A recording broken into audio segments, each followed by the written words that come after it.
And it's weird that you even bring that up because it has a tie-in with space exploration. The fact that it was on the front page of the Fort Worth Star Telegram on July 10th and July 11th, seen by people out there. Actually, the first night it was terrorized a couple in a car that were out there. And, this is only 10 days before man first landed on the moon. Yep. So there is a tie in there with, man's foray into space. But my grandparents lived there in Fort Worth. I lived in the Dallas area, and they saved the newspapers for me, the front page of the newspapers with Oh, these wow. stories about this creature that was seen out there. And because I had a scrapbook with, like I said, the strange and unusual stories in there. So they saved that for me for my scrapbook, and it was, Excuse me. kind of a local tie-in. Bless you there with the fact that my grandparents also had a cabin cruiser boat out at the marina on the upstream lake from Lake Worth at Eagle Mountain Lake. So basically, that lake was separated by a dam from Lake Worth, where this creature was roaming. So my young impressionable brain was you know thinking about running into the Lake Worth monster when we were out at the lake, because we would spend a lot of time out there in the summers out on the boat anchored out in the lake and just spend the weekend out on the boat in the lake there, jump off, go swimming, go fishing, whatever. So that was something that, like I said, was something that was very impressionable on me as a youth. Then, about a year later, I got a book by an author who, come to find out, I share a birthday, at least the date, not the year, with John Keel, Oh, wow. who wrote the Mothman Yeah. Prophecies. He also wrote a book that came out in 1970 called Strange Creatures from Time and Space. It was just filled with, every chapter was about different creatures from around the world. There was a chapter on the Mothman in there, although his book, The Mothman Prophecies, didn't come out until um, 1975. But he and I were both born on March 25th. He in 1930 Wow. and myself in 1960.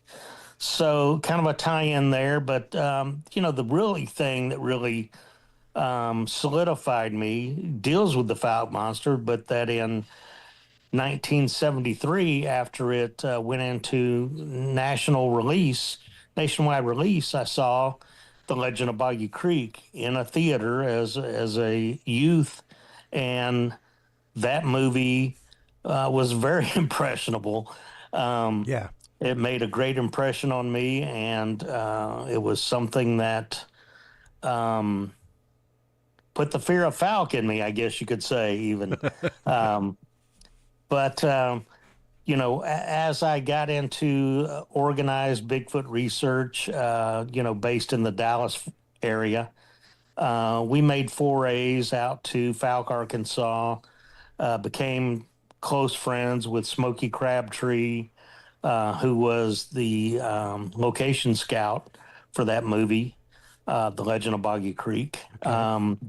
And spent time with him, and started networking with other Bigfoot people, formed the co-founded the Texas Bigfoot Research Center, and started doing Bigfoot research and collecting reports, investigating reports, taking, talking to people who reported sightings and such. So, in the late 90s, I really got involved with that. And like I said, one of the first people that I became good friends with that was Smokey Crabtree. And so spent a lot of time out there in Fouke.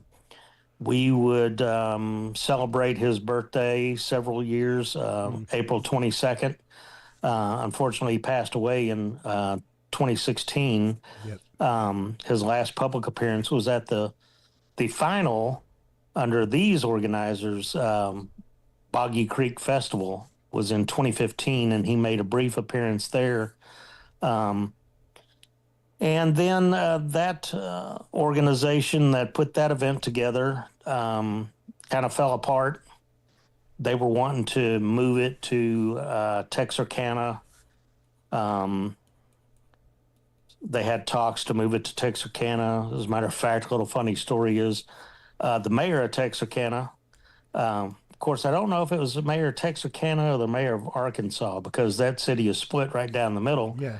But called my good friend Mayor Terry Purvis, the mayor of Fouke, and and basically, I guess, kind of asked him what his thoughts were on moving the Boggy Creek Festival to Texarkana as opposed to Fouke.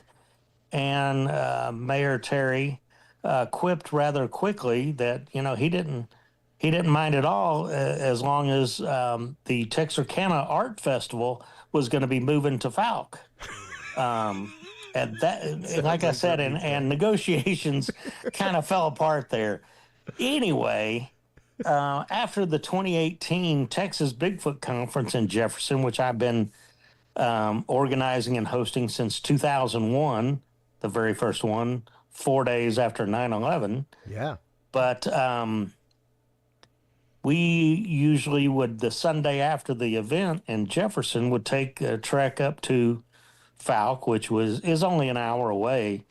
And we showed up with a group of people. Fouke is population a little over 800. And really, other than the Monster Mart there's not really a whole lot to see in Fouke. Not really. So anyway, we brought a group of, I don't know, 30 or 40 people out there that piled into the Monster Mart at the same time. And Mayor Terry Purvis just happened to be there talking to Denny, the owner of the Monster Mart, and asked, Mayor Terry asked, what are all these people from? Where'd y'all come from? And I told him that, we just had ended up the Texas Bigfoot Conference in Jefferson. So we brought a crew of people up to Fouke to come check out the Monster Mart in Fouke. A lot of people had not been there, but, they all knew about the legend of Boggy Creek. So we just had a caravan of people that went up there, and he lamented the fact that, he wished that they still had some kind of event there in Fouke, celebrating the history of the Fouke Monster there, or if you want to call it the Boggy Creek Monster, and the film The Legend of Boggy Creek. And as someone who I guess I could say professionally organizes these types of events, I told him that it'd be an honor. I'd be honored to put together a conference, an event, celebrating those things there in Fouke to bring people to town to check out the surroundings there in Fouke, the environment, check out things, and to bring, there's not any experts in the Bigfoot field. There's experts in knowledge about things of that such. So, I started up the event and hosted it in 2019 for the first time. And we brought in, we had to turn people away at the door. Yeah. At the Fouke Community Center. It sold out, and I presented one of those huge, giant joke checks made out to the Fouke Independent School District for $3,000. That was a donation from the proceeds of the event to the school district. Since then, I've started up, just like I have in Jefferson, the Texas Bigfoot Scholarship Fund. I have in Fouke the Fouke Monster Scholarship Fund. Fantastic. Where we, we give away a donation to graduating senior students there in Fouke and in Jefferson. So we do give back to the Yep. community. The community has, supported these events. And so we appreciate the fact that they welcome us with open arms, and they appreciate the fact that we bring people to town, tourists to town to come spend money, in their local establishments, buy gas at the gas station, Yeah. go to the Monster Mart and buy them a soda or a slice of pizza or whatever. But certainly at the Monster Mart, load up on your Fouke Monster souvenirs, because let me tell you, I was just there. What day did I go? I think I went. I think it was last Friday, and let me tell you, they have loaded up on even more stuff than I've ever seen Wow. Bigfoot and Wow. Fouke Monster souvenirs. And They've got a fresh load of everything there. yeah. And I took some literature up there, some postcards to promote the event, and got to actually meet the guy that did um, the whatever you want to call it, the embellishments to the Monster Mart when it got Gotcha. updated with Yeah. the Bigfoot and Fouke Monster um, exterior details, as well as the statues and stuff that he builds inside. But he was out there outside rigging up. He had just rigged up where the gas pumps used to be, a hammock there, and has a stuffed Bigfoot out there laying in the hammock, swaying in the breeze out there. And he was out there doing that. And it was rather windy, so he was having a little bit of a struggle with that. But I got to meet him. His name is Leroy Simmons. But I had never met him to talk to him, but he was a rather interesting fellow. And I told him he needed to come down to Jefferson and work some of his magic down here for the Bigfoot capital of Texas, as he has there in Fouke, the Right. Bigfoot capital of Arkansas.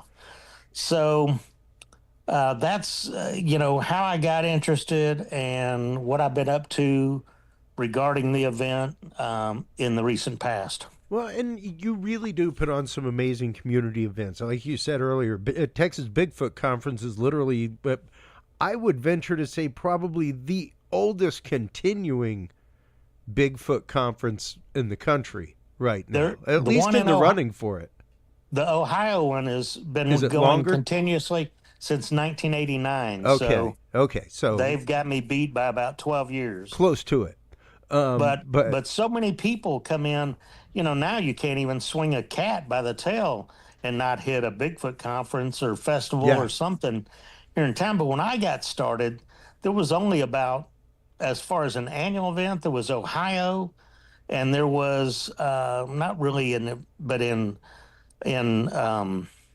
Willow Creek, California, there was like more of a parade and celebration Bigfoot there in town. But up in British Columbia, there was a more of a scientific conference that was held off and on over the years, Yeah. every couple of years. But I attended the Ohio Bigfoot conference in 2000, and shortly after forming the Texas Bigfoot Research Center, and was welcomed with open arms and great networking and meeting people in person Yep. as opposed to just on the internet. And I thought to myself, you know what? There's nothing like this in Texas. I bet that I could pull something like this off. Well, And so and you that's how it have all got started. to amazing accolade you have, Craig. I've sponsored the show easily the last 5 years almost, and Right. it's fantastic. It's a great event. All of your events are awesome, and quite honestly, a minute ago you mentioned like there are no Bigfoot experts. And that is something that we definitely say on the show. What you have is people who are experts in certain fields of science, people who are experts Correct. in certain fields of wildlife research, people like Chester Moore, people who, like you've had Shelley Cummington, Montana out talking about tracking and gathering evidence.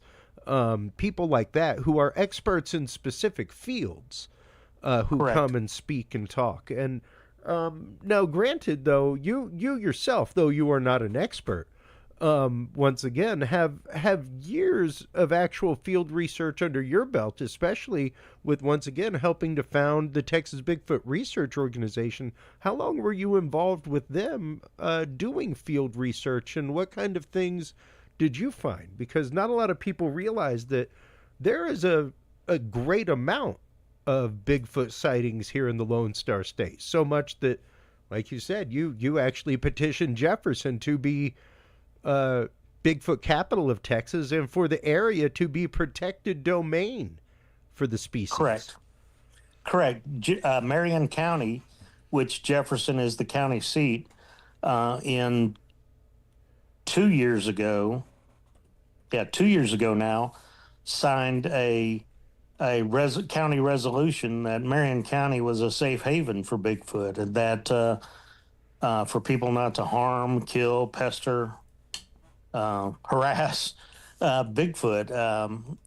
That was a county resolution that was passed 2 years ago. In 2017, I authored the town proclamation, and in 2018, February 12th, I believe, was signed by the mayor at that time, making Texas the official Bigfoot capital of Texas. Myself, I was involved in field research in the very beginning of the organization when it was just myself and Luke Gross, who we co-founded it together. Back then, in the early days, it was us. We started picking up steam on the website, people wanting to get involved and people submitting reports. And I've talked to hundreds of people over the years that claim an encounter, a sighting, or found tracks. But I assembled a team of people that had the skills and the strengths and the knowledge, as you so succinctly mentioned Yeah, earlier, that I did not have. My skills were in organizing and putting this together and doing promotion and public events, and assembled a team of wildlife biologists and scientists and law enforcement and ex-military that had these skills that I did not have, to be able to do field research and projects. I mean, we worked with governmental agencies even. We had a long-term camera project in the Big Thicket area of Texas, southeast Texas, very swampy, very wooded, very desolate area, that we actually had a permit from the National Park Service, who governs the Big Thicket, to perform a camera study, a exactly. long-term camera study for Bigfoot. That, We were an approved scientific research organization. We were issued a permit for this long-term exactly. camera study. They didn't laugh at us. They didn't scoff at us. Why would We they? had to um, file an annual report and submit copies of all the photographs Absolutely. that our remote cameras took. But we never, got anything certainly that was conclusively a Bigfoot. There were some pictures that were inconclusive, that something in front of the camera moved in front of the camera that was hair covered, that Sure. you couldn't make out. But we had cameras down in this in for a period of time in the Sam Houston National Forest that um, the U.S. Forest Service gave us permission to do this. We had Yep. cameras up in southeast Oklahoma that the Nature Conservancy gave us permission to put these And out. We were working with Texas Parks and Wildlife and submitting DNA evidence that we collected, yeah, absolutely. mostly in the form of bear hairs that were snared, and we put hair snares out Sure. to where we had cameras to try and see if we could But collect, hair sample from, an upright bipedal hominid. yeah. And we got a lot of bear hairs, Well, and Texas Parks and Wildlife, who, we had a I'll bet they loved re- you. relationship with Dwayne Schlitter, who was in charge of rare and Yeah. endangered wildlife, knew who we were, knew what we were doing, and we submitted these bear hairs for them to compare to other bear hairs they were Yeah. collecting in Texas to try and determine where the bears were coming from What their range that is. were coming into Yeah. Texas.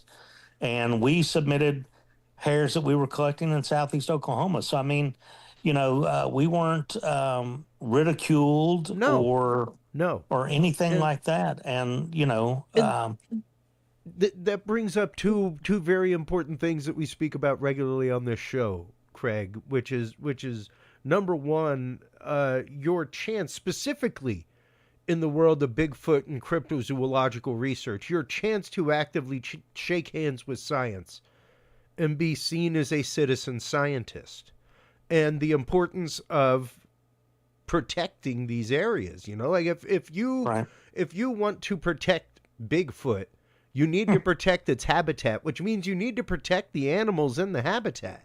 So correct, if you've got black bears roaming around, brown bears, grizzlies, whatever, any kind right, of, no grizzlies here in Texas, but anything like that going on, the way you protect that habitat is to protect the animal. So the fact that you guys, because what they don't have money for, they may be able to fund you with a little bit of money for cameras. They may even provide you with a couple cameras. However, what they don't have money for is to loose 5 people into the middle of the big thicket five right, times a month to go out and get this stuff.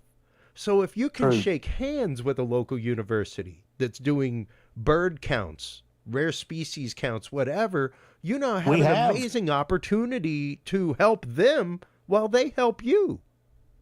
Um, I won't name the department or anything, but Baylor University, um, a department in Baylor University donated um, trail cameras to us in the past to, again, to try and Yeah, document this. So we had you know, we put on in 2006, we actually co-curated a museum exhibit titled Bigfoot in Texas question mark with a campus of University of Texas in yep, San Antonio, yep, the Institute of Texan Cultures, which I understand that building is being demolished yeah, and the sadly. museum is being moved. It was built in 19 for the 1968 World's Fair, and it's actually it was, I don't know the status of it right now, but it was a campus of University of Texas San Antonio, and is a museum called the Institute of Texan Cultures. Just recently been made aware that they were relocating the museum, but in 2000 starting in the first part of 2005, because it took that long to put together a 2,000 square foot museum exhibit. Yeah. But it premiered in April of 2006 and ran through August of 2006. We put on 4 half-day mini conferences. We actually brought in the first one we did. We brought in Peter Byrne, Oh wow. who was actually put in charge by oh, what's his name? I can't think of his name. Tom of San Antonio, the Southwest Research Institute. Mm, Tom Slick, okay. not Tom Slick, the cartoon, the race car driver, but Tom Slick, the Texas oil man who mysteriously died in a plane crash, I believe, in 1962.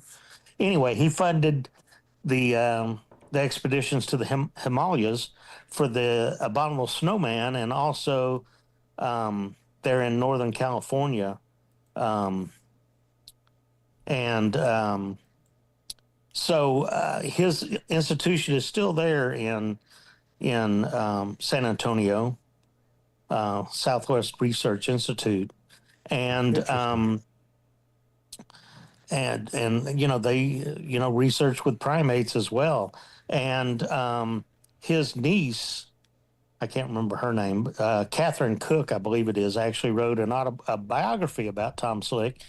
And so she was there at the museum when Peter Byrne was there because, like I said, Peter Byrne and Tom Slick were really good friends and colleagues, and so we had her doing a book signing there at the museum at that time as well. But we brought in other, big names, Mm.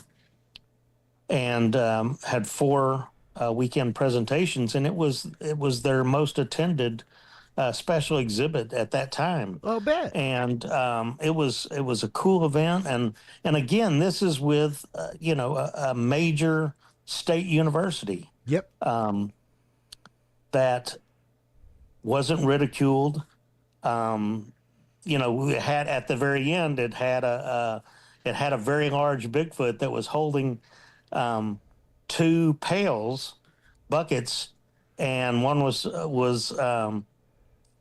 had a sticker that said yes and one that said no, and the question was, Oh, yeah. Do you believe or not? what is your belief in Bigfoot? And so they gave washers out, and to put the washers out, and to see which bucket was heavier Yeah. at the end of the day. So it was a really cool event, and so that's some of the cool things that I've been involved with in my now over 25 years of organized Bigfoot research, investigation, events, and such. But the Fouke Monster Festival conference there is coming up April 25th and 26th. Yep. Um, just a little over a month away. We have a good lineup of speakers from Mitchell Whittington here in Jefferson, but he grew up in the Texarkana area and was very, very, very also influenced by the Fouke Monster and the Legend of Boggy Creek. Daniel Allen Jones will be there as well as a speaker. We have Jeff Stewart. We have Chester Moore, the outdoorsman that you just Yep. spoke about. He's going to be given a very cool presentation Friday night. We're having a catered barbecue dinner there in Fouke, and he's going to be giving a presentation along, his Dark Outdoors presentation, but about the Phantom Killer of Texarkana Yep. that was made into a movie, The Town That Dreaded Sundown. So he's going to be giving a Dark Outdoors presentation there about that, as well as a Fouke Monster presentation. Of course, Chester, he kind of jumps around, with wildlife, and he may be talking Yeah. about black panthers, mystery big cats, or He's big. I don't really know what Chester. I just kind of give him free reign because he's got the Gulf Coast gray whites thing that he's into now too, and it's yeah, it's he's got amazing. white sharks and bighorn sheep, He and was he you was know just filming with Lyle Blackburn down in the big down thicket in the big area. thicket. Yeah, So yeah, yeah, all talking kinds of about the things. big thicket. Just you were talking about, Texas Parks and Wildlife wanting to get out of there. One of our investigators that was out there, on the camera project, actually actually came down with dysentery. Oh wow, Another one of our researchers actually got Lyme disease. It's these areas where yeah, Bigfoot um, inhabits. It's rough terrain. Up there in southeast Oklahoma. It's you got to have a four-wheel drive vehicle to get into this area, and yeah. it's only a several mile, but it's a several Well, hour trip into these places. But um, to put yourself, expose yourself to possibly getting Lyme disease yeah, or dysentery or whatever, dedicated individuals are out there conducting citizen science, and yeah, some of them are degreed and employed scientists. Um, but we've got also Todd Neese, longtime Pacific Northwest Yep. researcher and investigator. Many, many, many expeditions up in the Pacific North, pardon me, the Pacific Northwest, going back to an encounter he had in '93 where he witnessed three different Bigfoot across a valley on the next mountainside where they were Wow. doing some demolition work. That he saw those, and he did a lot of work with Peter Byrne and Peter Byrne's research Okay. projects, and has hosted for many years. Beachfoot there, as a matter of fact, the very last one is going to be this year in June, up in Oregon. It's beautiful up there in the Pacific Northwest. But he has since relocated, bought a house on a mountaintop in Arkansas, Oh wow. and is living there now up in northwest Arkansas, and doing research and then following up on reports and doing investigations up there. And he will be speaking at the event as well. And we have guided bus tours, um, for that go around. It's about a 50-minute tour that takes people Yep. around and shows you where some of the locations where the movie The Legend of Boggy Creek was filmed, as well as um, historical and some even more recent locations of sightings of the Fouke monster. Oh wow. So we have that. Like I said, there'll be the catered dinner Friday night. The event, doors will open at 9 a.m. and the event is over about 6 p.m. on Saturday. Um, you can find the event on Facebook. Yep. Chris has probably posted a link somewhere. I have. Uh, and you can find out. I'm going to tease a little thing. Um, there is a something special that's going to be announced next week. I'm just going to let you know to watch the event page that we've got something special coming up that's going to be announced next week. Um, haven't announced anything yet, so your audience is getting a teaser to look for That's right. something That's next right. week. Nobody else even knows there's something coming up next week, but you've been a great sponsor of the event and providing Well, thank AV you. services. So we appreciate you and appreciate you having me on to promote the event. It's always a good time. Like I said, It this is is. the sixth annual one that I've done, starting 19, 20, 21, 22, 23, 24, 25. Is that six, seven? Wow. 19, 20, 21, 22, 23, 24, 25. The seventh annual that myself has hosted. Um, and we're going to be back at the Fouke Community Center there. Um, like I said, the event is going to be really cool. We're going to have some cool vendors there. The speakers that have books and merch will be there. Unfortunately, Lyle Blackburn, who's a stalwart and a regular at the event, is Yeah. not able to be there this year. His not it's not Ghoultown, it's his previous band, Solitude Eternus, Yep. is actually headlining In Germany. a metal festival in Germany Yeah. the same day as the event. So Lyle will be really far away. But I think that I'm going to have some of his signed books and some of his merch there at the event for Sure. people Sure. that will be sad to miss out on Lyle that are attending. He will be, well, I haven't even announced that. I guess I just started to spill the beans that announcements have not been made yet for the 2025 Texas Bigfoot Conference in October Yep. 18th and 19th of this year here in Jefferson. But Lyle will be there speaking at that event. So there's another little preview Teaser. and teaser for your That's audience right. that, again, speakers have not been announced, Only right and here. we've got a headliner who has never spoken at the Texas Bigfoot Conference. So Oh, that's another teaser. A headliner cool. who has never spoken. Is it Bigfoot? I can neither confirm nor deny. Oh. That's how you know it is. That's But right. it's nobody that's ever even spoken at any event in Wow. Texas. Wow. So Cool. those speakers announcements will start up probably around the 1st of April, and tickets will go on sale for that event shortly thereafter. Right now, we're trying to get through the Fouke event right now, and then as you know, we've got the Texas UFO Con coming up in Yep. August. Still working on some big names for that were have got a verbal confirmation, but that Yeah. and 50 cents might get you a cup of coffee That's somewhere. right. That's right. Not at Now, Starbucks, though. Not at Starbucks. never at Starbucks. That Now, and maybe 750.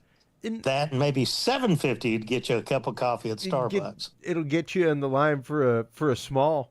That's for sure. Uh, now, in your time in the big thicket, Craig, because of course I loved having Chester on and talking with him about dark outdoors. There are some wild things that just happen in the woods. Period.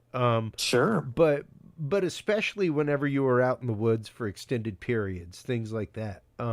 What is the for you the wildest experience that you had out in the field in that kind of way?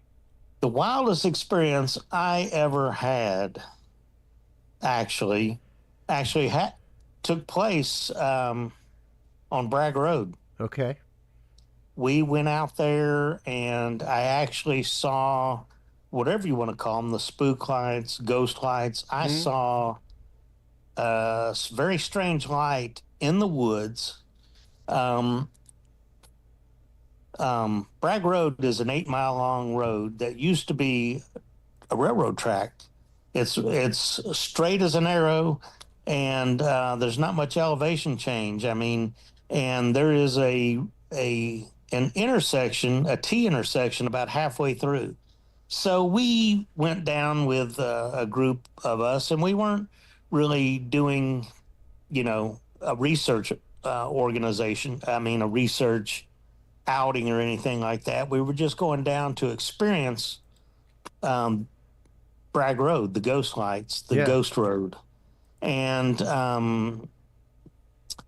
we were I was riding with my good friend Gino Napoli, and we were leading the group down the road halfway down, and then we were backing up into the T intersection, and since we were in the lead, we were the last car pulling in, backing up into the intersection, and I'm in the passenger seat, and looking over to the right, and it's 10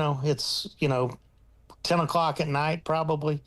I'm looking over to the right out the passenger window, and I look out, and approximately, I would say, maybe 30 yards out into the woods, there was a bright light about the size of a softball that was yellowish white, that was about 3 feet off the ground. From my perspective, I Okay. mean, I wasn't out there measuring it, Sure, but sure. just from gauging the distance and the size and the height off the ground.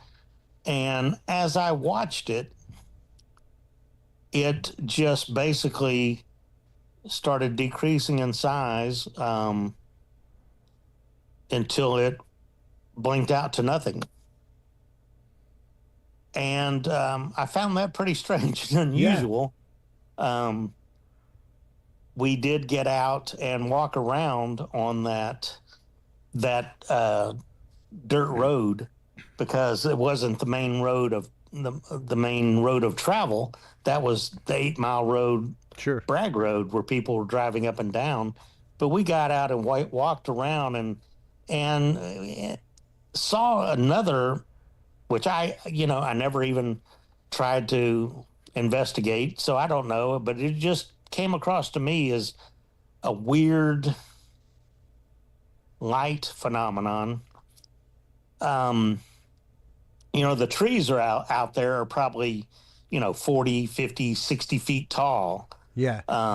out there, and we started seeing what looked like fireflies, lightning Mm. bugs, Sure.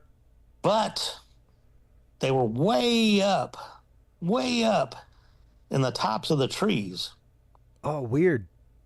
And I don't know, like I said, I guess I could have just, Google it to Sure. see, but that kind of caught me off guard because I didn't really think that, lightning bugs, fireflies, flew that high. Yeah.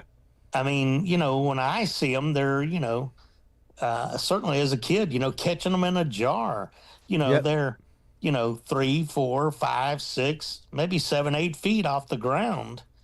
I've never seen them, up in the treetops Yeah. before. Yeah. But that was just something else that we saw. We experienced. We had maybe, I don't know, 12 or 15 people out there in several different vehicles, and we all saw this. Um, I think I'm the only one that saw the light that just blinked out in the woods, Mm. but all of us saw this. Whatever it was. You want to call it fairy lights? You want to Yeah. call Yeah. it whatever? I don't know what it was. Wild. But I definitely saw them, and like I said, they were up in the tops of the trees, and it was just a surreal experience. It was very beautiful, Yeah. but it was a dark night, and those lights flitting about in the treetops, Strange. against the dark night sky was something really cool to see. Yeah. Never seen it I'll bet. before or since. Of course, that's been my only trip out there. So Well, who knows? Maybe if I go out there, we did not see the wild man of the big thicket. yep. As Rob Riggs, my good friend who unfortunately passed away in 2015, wrote about. Um, he spoke at my conference in the very first year in 2001, and also spoke in 2014 about his book and his experiences, conducting research and investigations there Yeah. in the Big Thicket and certainly there in Bragg Road area. Well, and once you get into the big thing, I don't know that even a lot of Texans have necessarily been out into the big thicket. You may have drove past it or through Yeah, it at some point, but if you go out, there are parts of the big thicket specifically where you cannot see more than 15, 20 feet. Like sure. it's so thick, and once you get up around that area where you're at in Saratoga, stuff like that. That is some of that area. So Yep. to look at and to be passing by and see a light, it's not like it's a flashlight in the middle of the night out in the middle of the No, woods no, that's that thick. You know, no. it's not really There's really prime not camping people. territory. You No, know, there's not people out there walking around yeah, in those woods out there. I mean, people are driving up and down the road looking to see if they see yeah, any lights or anything. They're not getting out. Like I said, we drove in halfway and parked. So there weren't any other cars wow, there wow, parked in the area where we parked, which was at the T intersection of the main road, Bragg Road. So, I mean, there weren't people, uh, you know, walking around out there in yeah, the woods. Um, there were people driving, sporadically up and down the road. It was on a weekend, which, sure, you get high school kids and, people that are curious and wanting to see the mystery lights, the ghost lights or whatever. But I don't think people are out there hiking around, like you said, out there in the woods. yeah, So I don't know what the explanation was for this light that I saw, off into the woods. Um, I certainly didn't see anybody or any flashlights or anything other than that light, which was a ball of light that disappeared. what an It incredible didn't experience. move. I didn't see it, moving around or floating around or anything. It appeared to Yeah, be stationary and just like I said, just decreased its size till it blinked out. Wow. Wow. Um, Now, with that in mind, moving back to Fouke here, uh, Fouke has sightings regularly, and at least a few a year Yeah. on that order, and of course, Lyle Blackburn is kind of the intake point for quite a bit of that Yes, sir. that happens. But when people come out to the event, it's pretty frequent that I hear folks like, oh, let's a lot of people come out and camp to come to the event. There's a Right. campground not too far off, and quite a few of those people end up going out into the woods and going out on a hunt on their own. What advice after your years of being out in the big thicket, out in those areas, Craig? What advice do you give to people? Um, for a safe hunt. B, for a Hmm. successful hunt. Well, first, definitely let other people know where you're at and when you're gone and when you're expected back. That's the first order of Yeah. business. Make sure you have plenty of water, plenty of provisions, that you're dressed appropriately for the weather conditions. Uh, plan that you're probably going to get wet. So make sure you have dry clothes to change into, that you have a heat source because even now when we're 80 degrees during the day, at Yep. night out there, it's still down in the 40s, and Your it's sweat still pretty. alone. Your sweat You alone can still, cause hypothermia. yeah, and like you're mentioning, sightings of things out there in the Falk area. Just last year, the day before the event kicked off, Lyle Blackburn himself was out hiking around, following up on some information he was given about. It looked like a large pile Yep. of bones that he was out there looking for, and he was walking ahead of his girlfriend April and our good friend Glenn Haskins. They were kind of behind him a bit, and they were kind of conversing about the terrain and the good weather, and how pretty it was out Yeah. there. When Lyle caught a glimpse of what he could only describe as a hair covered bipedal animal crossing the path in front of him, not that far. I think he said maybe 20 yards in front of him. Yeah. It was slightly obscured by vegetation, but he definitely saw this and saw movement, saw what appeared to be dark colored hair or fur.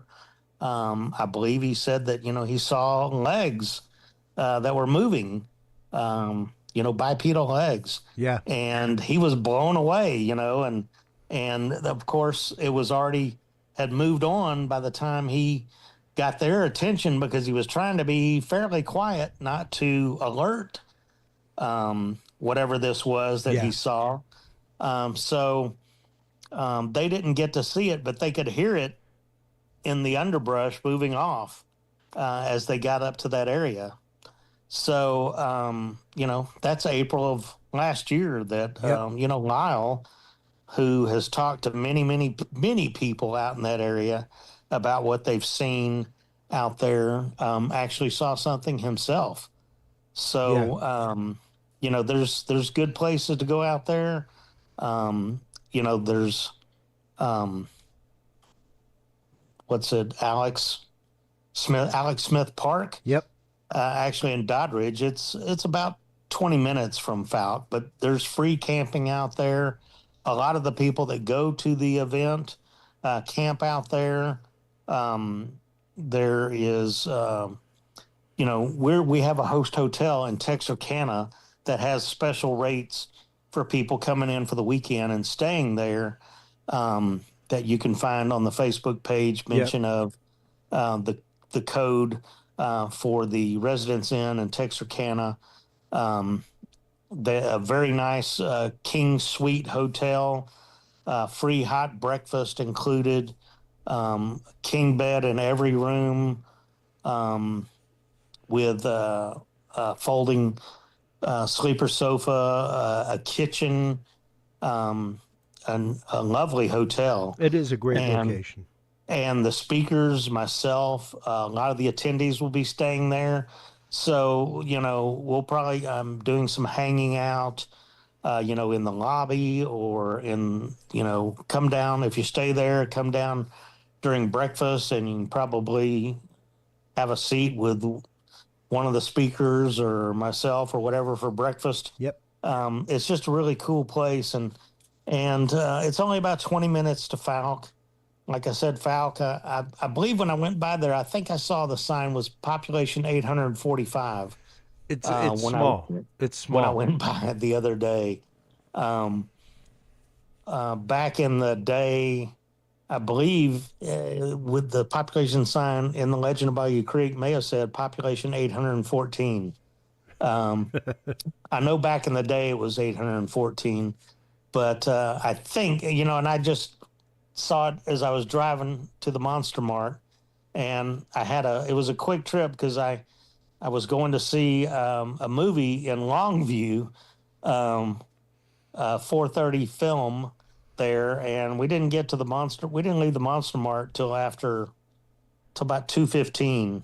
Wow. So I was in a hurry. Well, just a tip: that movie Novocaine, man, that movie is badass. Is it? It is, and I didn't know that the star of that, who's also in the HBO series The Boys, Jack Quaid, he's actually the son of Dennis Quaid Yep. and Meg Ryan, and I Yeah. did not know that. Yeah. But that movie, I really enjoyed it. It was funny, action packed, and I give it two non-opposable thumbs up. Oh, wow. Scientific thumbs up at that. I will Yes, have to sir. check that out, Craig. Well, yeah, man, thanks so much for coming on. It's always great talking with you. Always great catching up. I wish I could be at Fouke this year. I'm sad I'm not at Fouke. It's always a great conference, and really, more than anything for me, especially with the cryptid conferences, with Texas Bigfoot, things like that, it is a different community. Um, Well, it's about the camaraderie. it is. It really is. It's fantastic, and it's We're one of all those that friends. you see each other year after year. You hear each other's stories, all kinds of stuff. It's really fantastic. So thank you so much for everything that you do. Hey, are we going to see you in Jefferson for UFO Con or Yes, Texas Bigfoot? absolutely. I All will be right. there. But we'll Have it. talk about that. We'll talk Okay. about Well, that. put that in ink on your calendar. Absolutely. Before we let you go, let everybody know one last time where they can go to follow the Fouke Monster Festival on Facebook, where they can go to get their tickets online, Craig. There is an event page. If you search the 2025 Fouke Monster Festival, that will take you to the event page. You can also look up Fouke Monster Festival. You can look up um, that on Facebook. It's cross posted on a lot of my pages, my Yep. personal profile, Texas Bigfoot Research Center page. But there is an event page with the link to the registration for the event, um, in as an event, Fouke Monster Festival event, and that'll give you all the information on the speakers, the schedule of the event, all the activities involved, um, and that kind of stuff. Fantastic. Man, thanks again for coming on. I appreciate it. And Oh, let me tell you, also please, people can find it on Lyle's website, falcmonster.net. that's right. That's right. There's Fouke a tab for Monster, the festival there. FoukeMonster.net right there. We've been popping it up here and there on screen. So make sure and visit that, folks. Make sure to stop on by the Eventbrite. Get your tickets for the Fouke Monster Festival this year. Craig, once again, thank you so much for the time. We'll be in touch with links with the episode, all that kind of good stuff. Have a great festival this year. Thank I you, hope sir. everything goes well. We'll talk to you soon, bud. Okay, good night. All right. Good night. While you are online, always great talking with Craig Woolheater. He is an amazing individual and really does put on some fantastic community events. Everything from Texas Bigfoot to Texas UFO Con to Fouke Monster Fest. all kinds of things. So while you are online checking out everything from Fouke Monster Festival, folks, make sure to stop on by Curious Realm. CuriousRealm.com is where you can find all of the events that we sponsor. That's where you can find all the events that are going on around the state of Texas and elsewhere. You can also find your link to Curious Research, where you can get your copy of the Field Observation and Encounter Log. When we come back from this quick break, we will be joined by our good friend Mike Turber from 5x5 News. We will be talking about the recently, literally within the last few hours, landed astronauts that were stranded at the International Space Station by the failed Boeing Starliner. We will be getting into that and what failures led to them being stranded and what hurdles they had to overcome to bring them home, and how foolish these hurdles that they have to overcome are, and why we need standardization amongst our space programs. We will be right back after these messages, folks.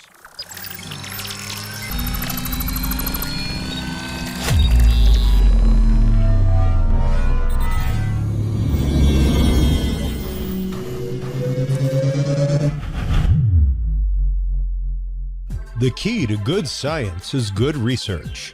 At the heart of good research is a good data set.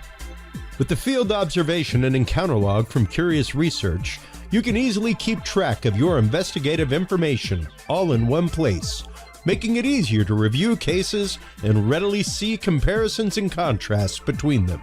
Whether out in the woods squatching, in a back room gathering EVPs, or using high-tech gear to track UFO, UAP activity, this easy-to-carry, pocket-sized scientific data log is the perfect companion for any field researcher.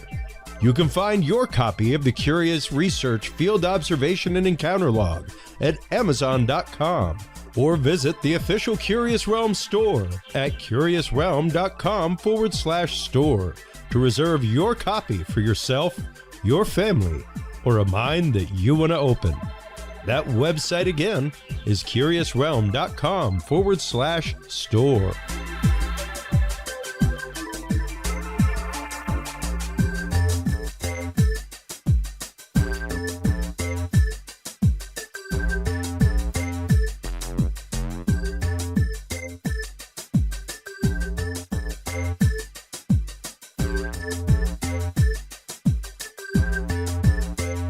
Well, hello, everybody, and welcome back from that quick break. Thank you so much for staying around, and also thank you so much to our sponsors, especially True Hemp Science. If you are a user of CBD products like me, True Hemp Science makes some of the best products on the market. I found them a few years ago after I was prescribed CBD by my doctor for my travel anxiety, and that began my search all over the country at dispensaries as I traveled, looking for the best products. And lo and behold, it was right here in my backyard in Austin, Texas. Christopher Lynch, the founder of True Hemp Science, makes some amazing product using a spigeric process. They use, reuse, then combust and reuse every part of the plant, from the bud to the stems to the seeds to the leaves to the shake to the roots. Everything is used, reused, combusted, and reused till nothing remains, providing an amazing full-spectrum product complete with terpene profiles and the literally the best thing that I have found anywhere. Stop on by, check them out. TrueHempScience.com is the website that you want to go to. Curious7 is the code that you want to use to save 7% off your entire cart of $50 or more and get two free edibles on your way out the door as well. Our guest in this segment is the amazing Mike Turber from 5x5 News. We talked to him about so many security things, aerospace things, design things, things in the world of security. We are having him on tonight to talk about the stranded astronauts from Boeing who are now home. They have made it home. An 8-day trip turned to 9 months. You could not get more Gilligan's Island than that. And our president had something to say about that this last week. Let's hear it from Donald himself here. In space, what is your message? We love you, and we're coming up to get you, and you shouldn't have been up there so long. The most incompetent president in our history has allowed that to happen to you, but this president won't let it happen. We're going to get them out.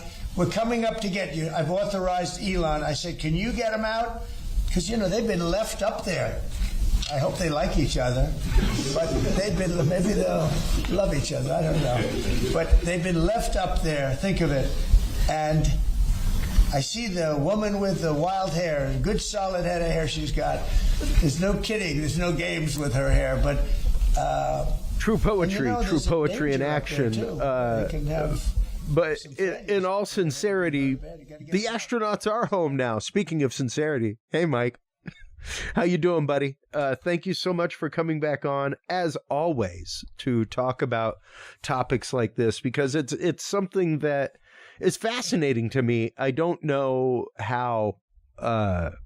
We talked about the Boeing Starliner failures when they happened, and the fact that we don't know when these astronauts are coming home. That was many, many months ago that we talked about that, Mike. So welcome back to the show. It looked bright from Starliner. Yeah, you got me on mute. There you go. Sorry about that. I had you muted, buddy. Gotcha.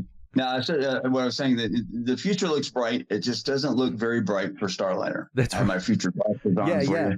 As you wear your shades at night, talking about the future looks so bright. Exactly. And yeah. Unfortunately, the future is not that bright for Starliner. Whether or not Starliner will continue as a label within NASA, things like that, we do not know as of right now. Things are more than up in the air. It was not their first failure, though, with the Starliner. They'd had issues before.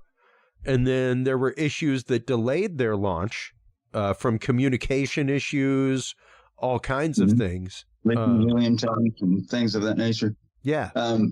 It's one thing you have to remember, this is a CFT. It's a pre-flight test. And during these, you're going to have issues. And that's why you have, these types of tests, and you have test pilots and what have you. But the issue becomes, like in this case, they're pretty lucky that they were going to the space station. Not to the moon. That helps. But the other scenario that you have to look at, a lot of people wondered, why that we couldn't just send up a Falcon 9 and you just go grab them. Yeah. Well, the problem is a Falcon 9, if you get on a Dragon space capsule, you have to have their particular proprietary suit to wear. So those had to be made. Plus, they had to learn the procedures on coming home on a different spacecraft than they left, because they had never been trained on Dragon. So there's a process they had to go through anyway. And they learned all this while in space. It's the first time it's ever happened where someone goes to space in one type of craft and they're coming home in a completely different craft. So they had to learn all that. So some of the time makes sense. But they weren't supposed to be there. It was June 5th, I think, was the launch. So it's been a while. I'm sure they have to be home. Well, once again, 8 days, supposed to be a casual 8-day mission, go up, test systems, things like that, connect, disconnect, come home. Yeah. And it was when they went to connect that they heard those horrible sounds.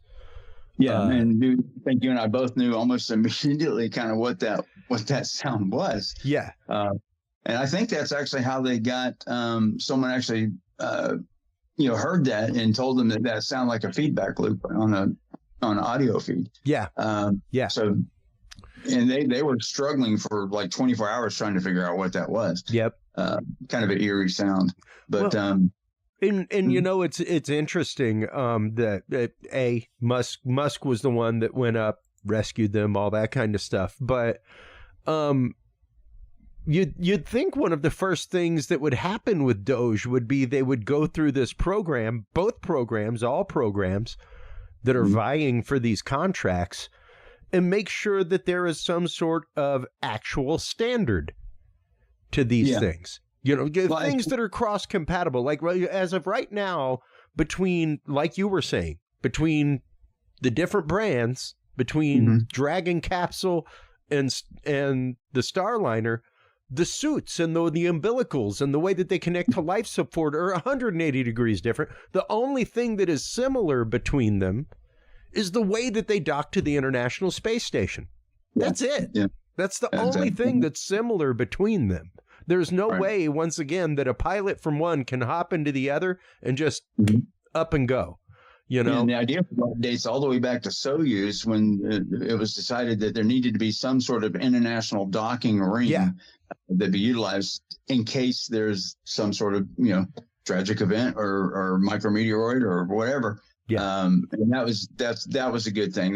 That's something that, that you see when countries that are basically competitive with each other, and in the case of Russia, essentially enemy and becoming an enemy again, I guess.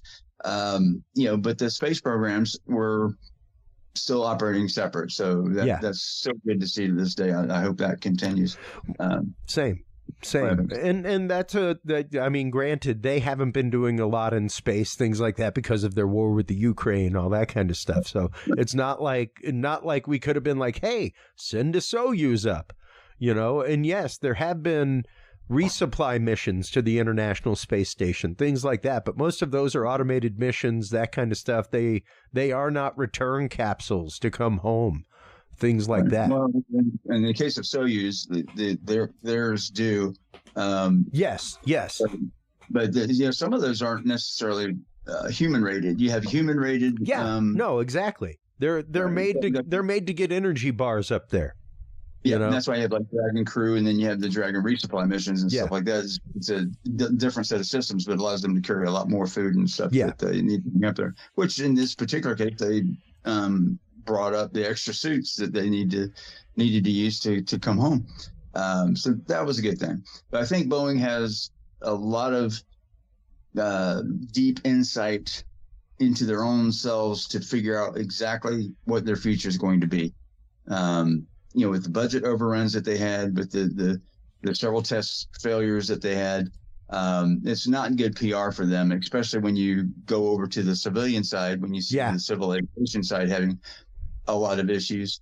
Boeing should, hopefully they'll pull through. Well, but at the same time, I was going to say that's something that we've spoken extensively about on the show is the failures with Boeing, not just commercially and airline wise, but with this, it's frightening when you think about that in lines with them being one of the larger defense contractors out there.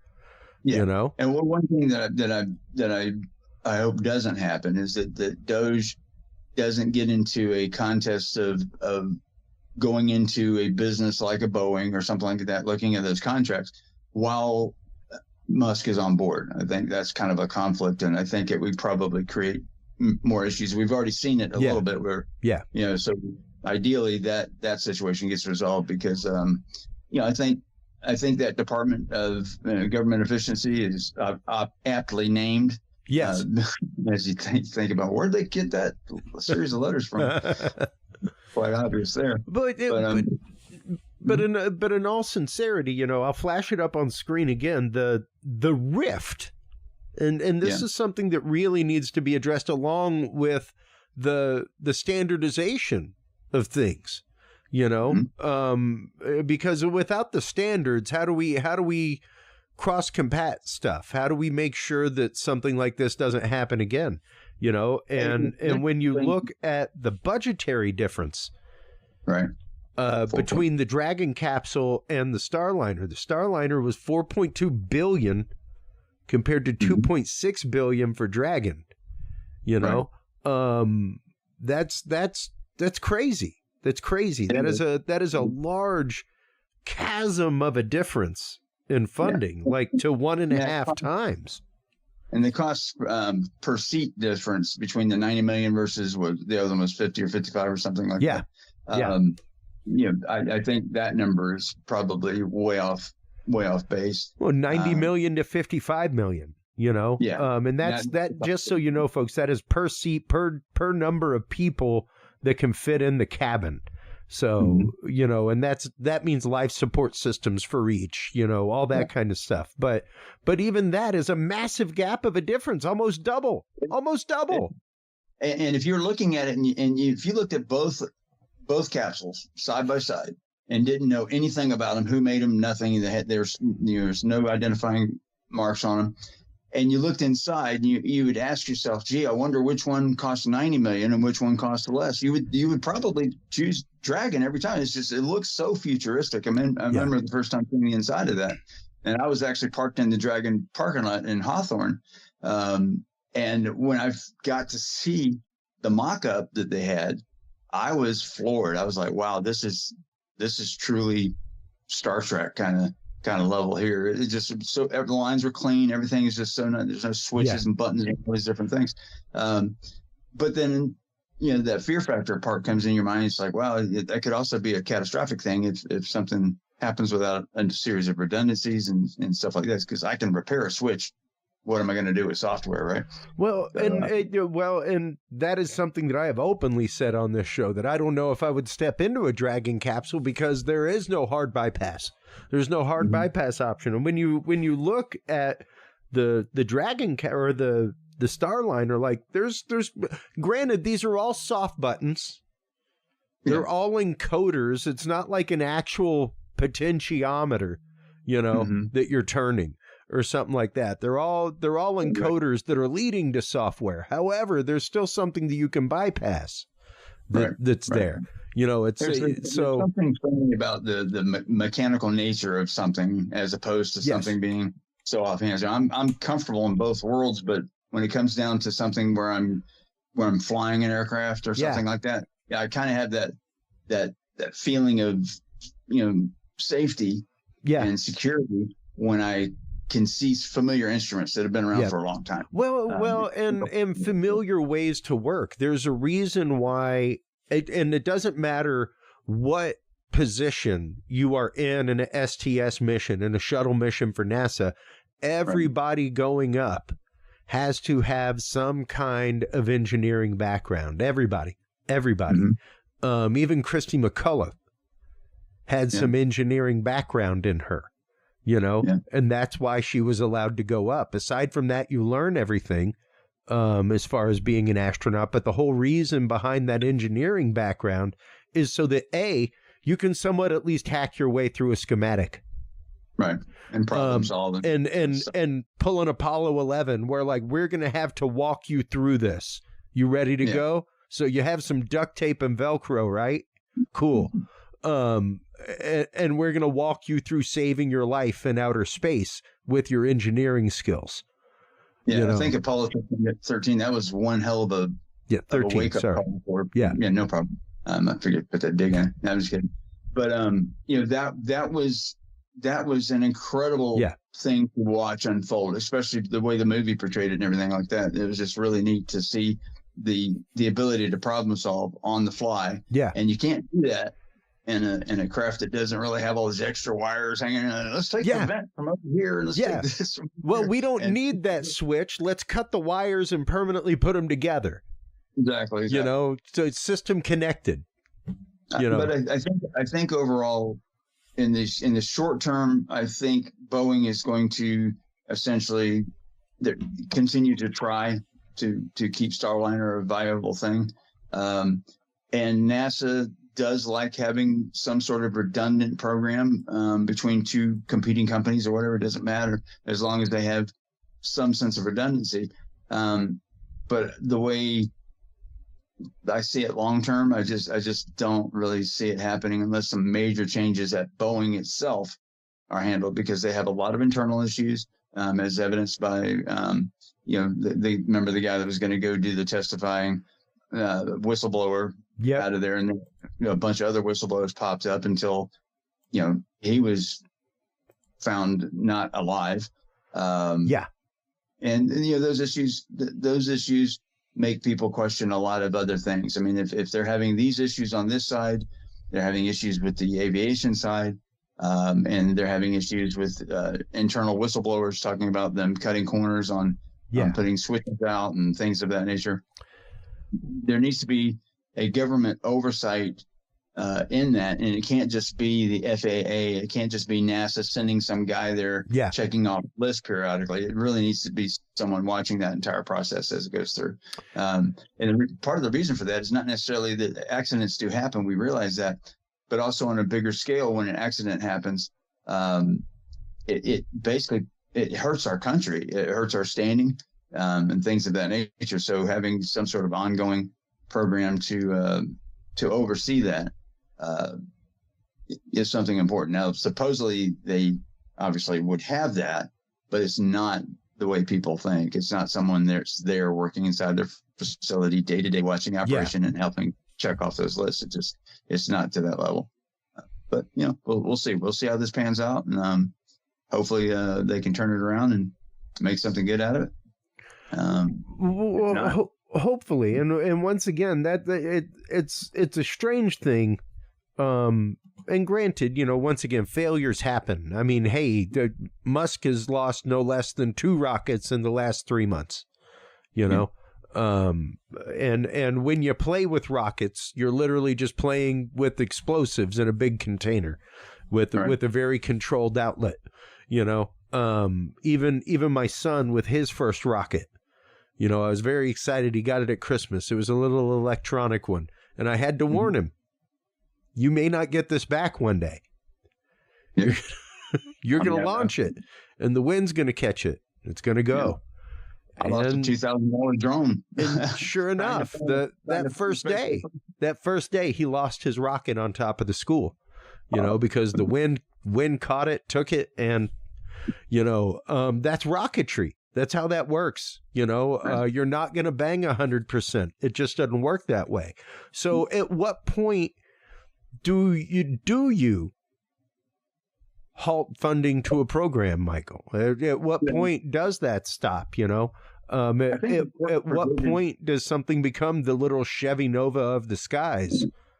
It needs to be part of the program. I mean, that needs to be part of an issue. If they exceed costs by X%, then this cancels the program automatically. It's an automatic thing. Yeah. If they have a safety issue that prolongs, keep in mind that Starliner was going to had several missions already planned to go to the space station and what have you. And when those didn't go, SpaceX picked up on those. So you have these provisions should be built into the program that, look, if you can't get it together within X amount of time or X amount of cost, then your program will be automatically shut down. And that's it, and that's effectively, how it should be done. But as always happens is the companies petition to the government and say, hey, we're doing this, and we had this cost overrun due to unforeseen circumstances, which obviously all circumstances are unforeseen. Yeah. Yes. I love it when they say unforeseen circumstances have caused this. Well, if you would have seen them, then they wouldn't be unseen circumstances causing the issue. Some of the terms that people use are just hilarious.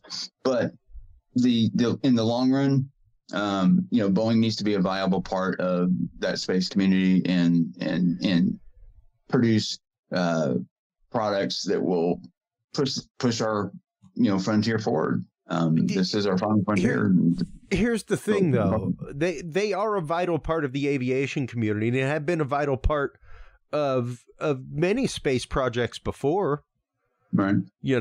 How is it that Firefly Aerospace, literally right here in my backyard, with a facility no larger than a friggin' super Walmart, right, can land on the moon and do it and wreck it, and just like, hey, here's the lunar eclipse from the moon, like first time out, But yet again, here's Boeing, contractor since the beginning of contractors, just about, one of the literal competitors for people like Howard Hughes. Yeah. Like Boeing's been around longer than Lockheed. Well, back in the day, a lot of this stuff was done by a type of acquisition where companies would acquire other companies. You got Lockheed Martin, you got McDonnell Douglas, and you have these different companies that grew and acquired technology through acquisition. Then you have a company come along that's a true game changer like SpaceX, who basically went to, remember Elon went to Russia to look at buying some of the rocket motors and what have you. And of course that became a running joke in the industry. But he basically came back and said, I'm going to build it. and the transition of the Raptor engine, for example, what that engine has gone through is so clean now to see that engine and compared it to the Raptor 1 and the Raptor 3 is coming out. It's an amazing thing. And the efficiency of the motors has exceeded anything that he could have got essentially from Russia, including the RS-25. So as you look forward and you try to determine, okay, who's, there's good and bad on each one, but when you advance through acquisition, are you truly advancing? If you acquire someone else's technology and you pull it into your fold, I get it. That makes sense. It's a quick way to do things. But if you develop the technology and do it in many ways the way Elon's did, because a lot of people question, you launch a rocket to test it, see if it works, and then you learn from that and you keep doing it, which is what's happening with the Starship. Yeah. And when you look at how expensive that would normally be, could you imagine the government saying, okay, we're going to launch 8 Starships, and of that we expect maybe only 2 will probably make it through. People would have a hard time with it, especially with the amount of money that they put into it. But the way Musk is doing it and the way they're planning on mass producing those things, that's done from the beginning.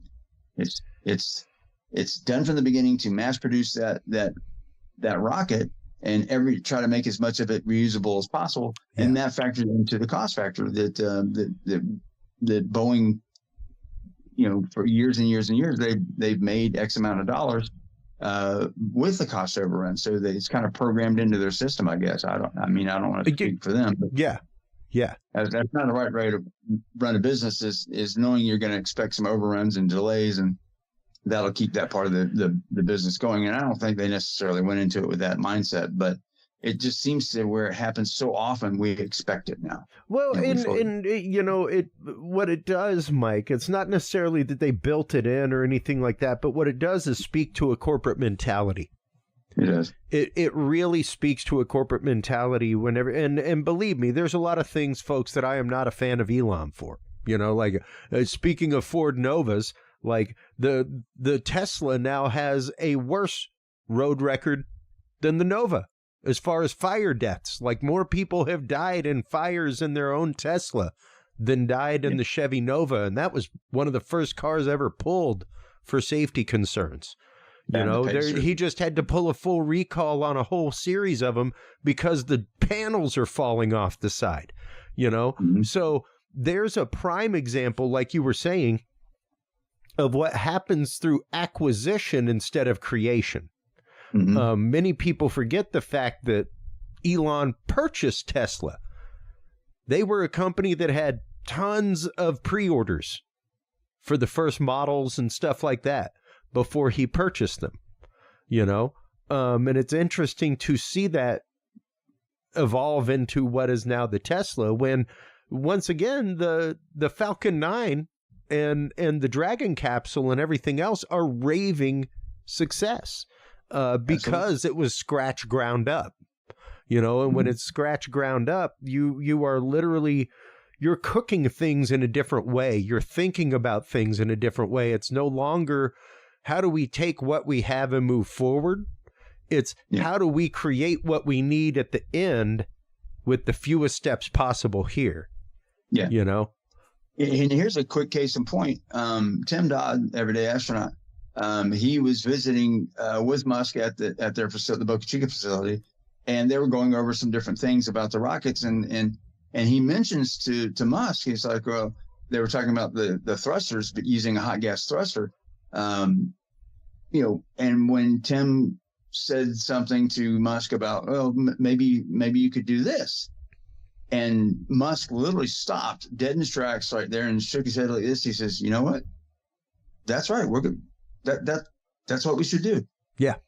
I mean, when someone can take an idea from a space enthusiast, which is what Tim Dodd pretty much is, and make a change that fast and accept the fact that you don't have to have a whole team of people try to research and figure this out, blah, blah, blah, and just do it.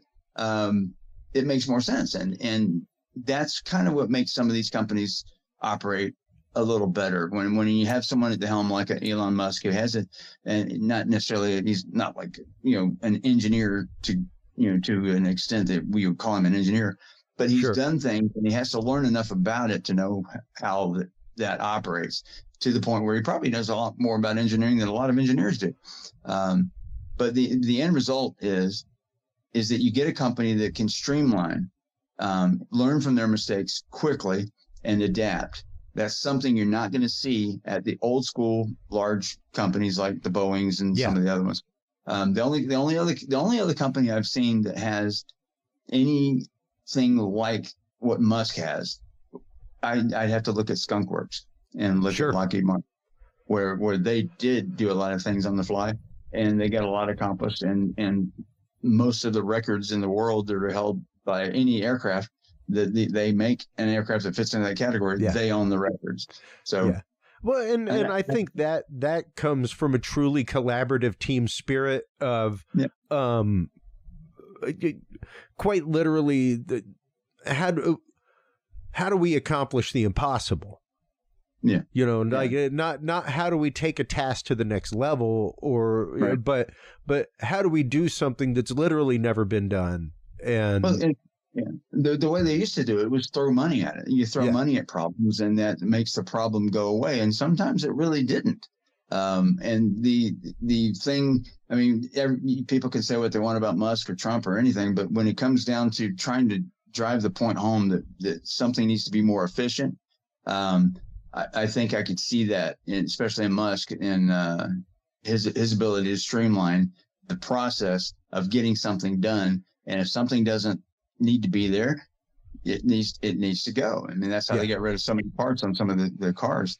But going forward, does Boeing have a viable product that I think will be here 5 to 10 years from now, or 15 years from now?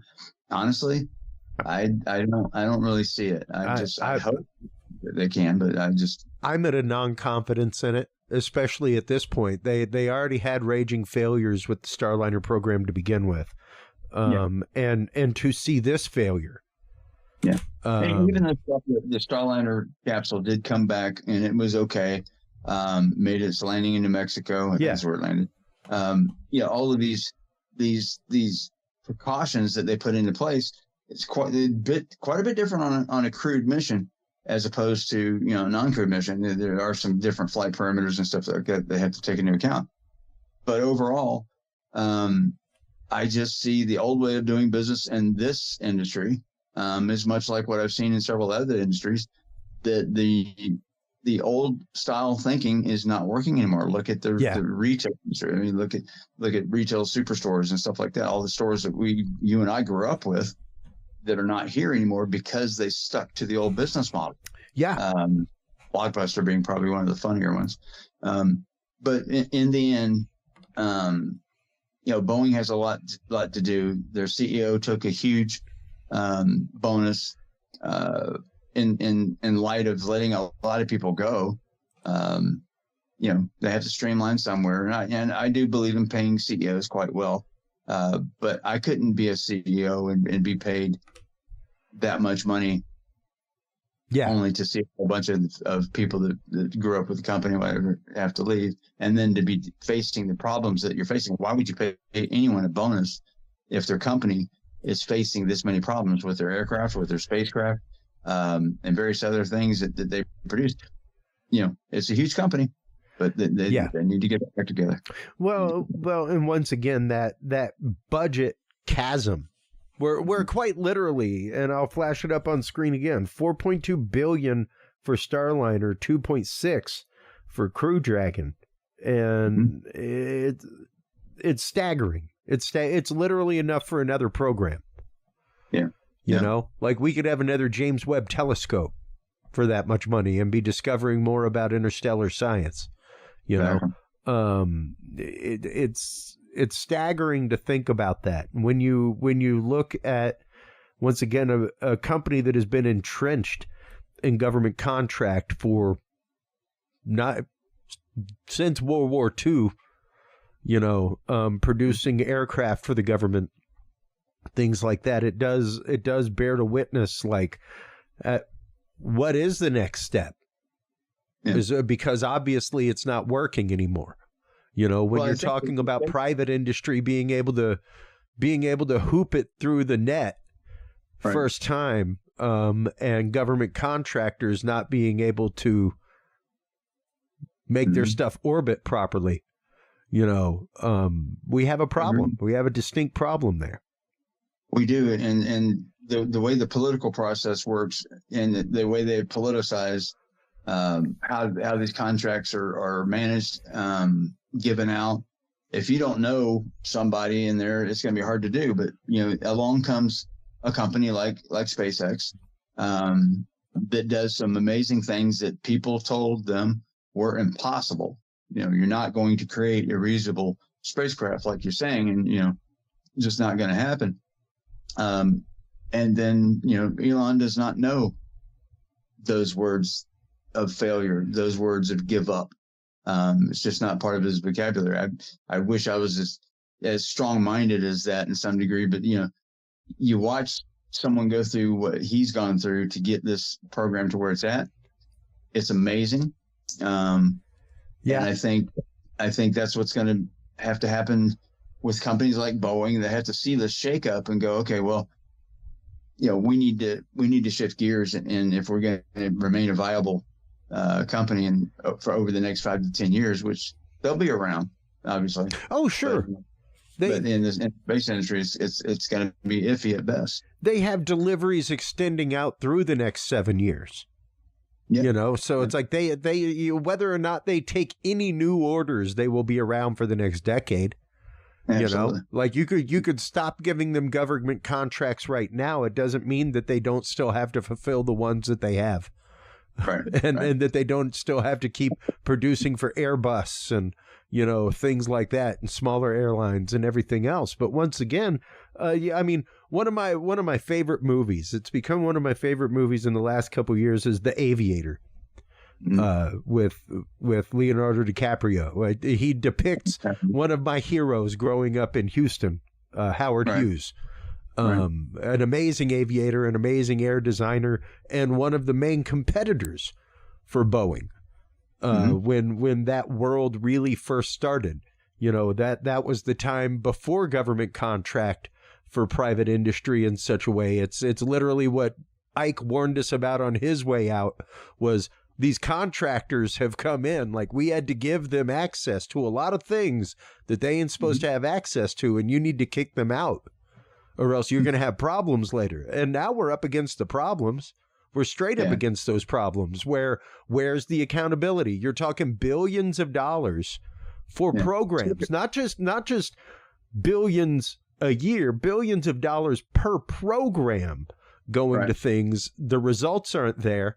And they're now so entrenched in the system that how do you, and that's part of the movie, is they trying Howard Hughes for bribery, for taking all these generals and things like that out to dinner and dancing and things like that. And he's like, I don't think you understand how this industry works, Senator. Exactly. That's exactly how this industry works.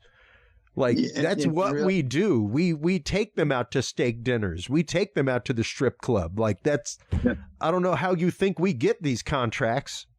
Well, the other thing too is that over half of the contractual work that's done with the government, or just if you think of it this way, over half of the government employees, if you want to think of it as a contractor being an employee, are done by not NGOs. I mean, it's over 50% now, whereas before you may have 20% of your government workforce was actually employed by the government.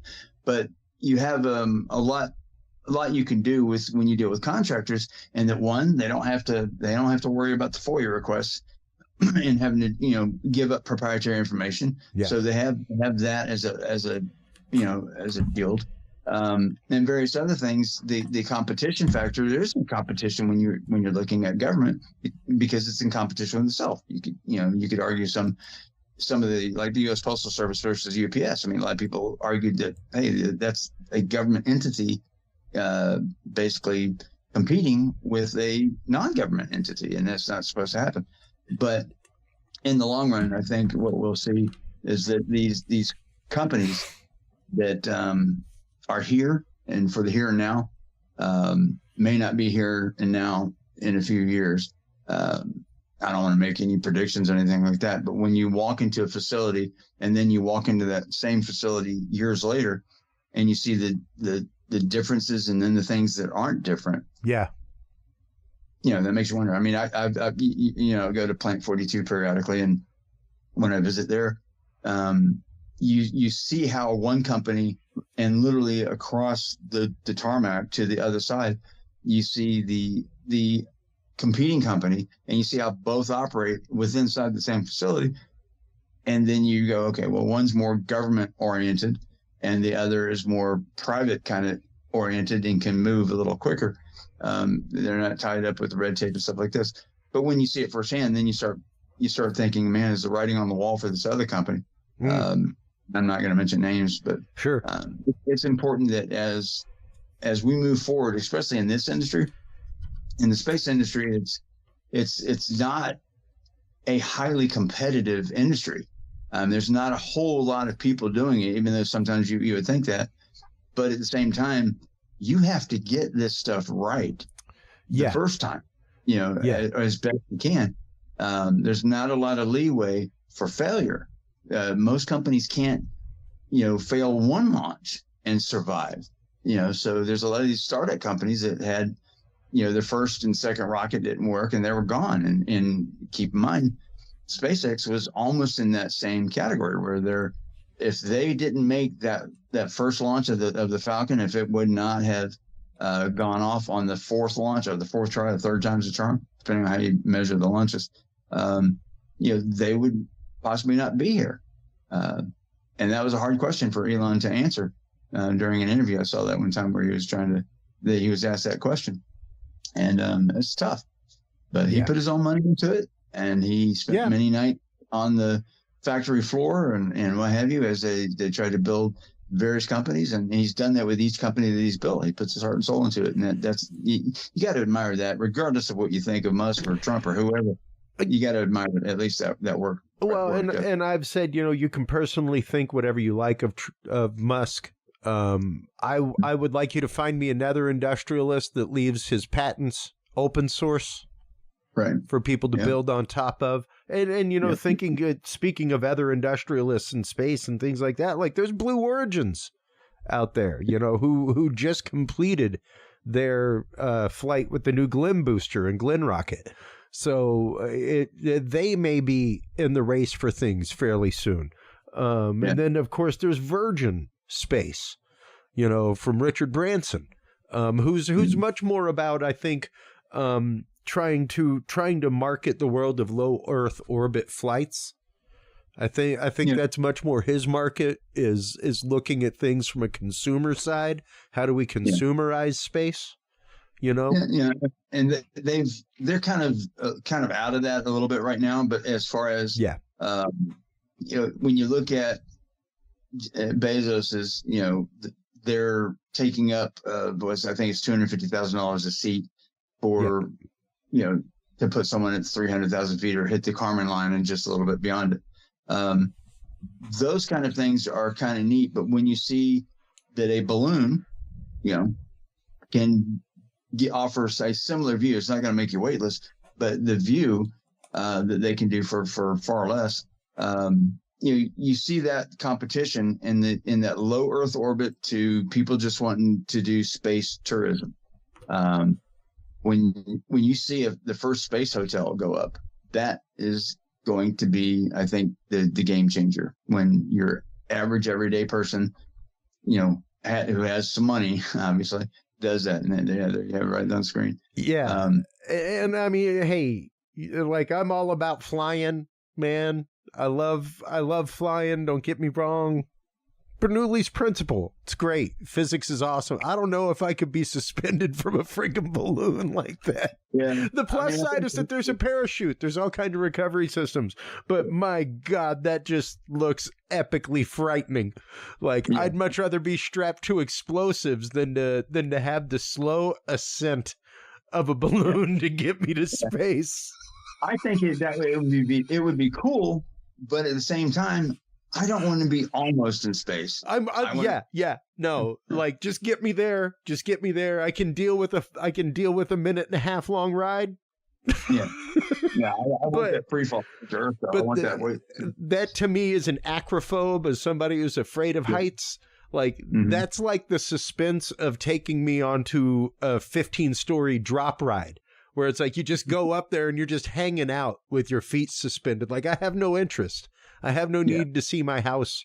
But I'll ride a roller coaster all day and do triple corkscrews and all kinds of stuff. Love it all day long. But I will not just sit up there staring into oblivion waiting to drop. This coming from the guy that I watched lit on fire. Yeah, and ran. no, I'm telling you, man. There is an acrophobic part of me. Even think about it right now. My palms are sweaty.